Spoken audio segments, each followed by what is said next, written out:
7 ही स्पष्टीकरण झालं। सर्वसाधारण क गटातून भारतीय जनता पार्टीची मी उमेदवार आहे प्रभाग क्रमांक 15 मधून। लोकांचा प्रचंड उत्साह आहे। आता ऑलमोस्ट 1 वाजलेला आहे। बऱ्यापैकी मतदान राजारामपुरीत झालेलं आहे आणि आमच्या प्रभाग क्रमांक 15 मध्ये सगळ्या बूथवर बऱ्यापैकी मतदान झालेलं आहे। लोक उत्साहानं बाहेर पडत आहेत आणि मी निश्चित आहे की लोकांनी यावेळी महायुतीला खूप चांगला प्रतिसाद दिलेला आहे।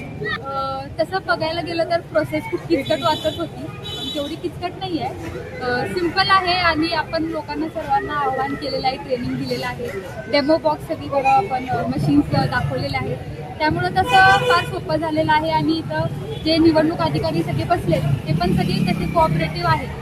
माझ्या अंदाजाप्रमाणे 60-65% मतदान अपेक्षित आहे, तेवढं होईलच असं मला वाटतं। ओके, आपण पाहत आहात मावळा न्यूज 24, सर्वसामान्यांचा बुलंद आवाज।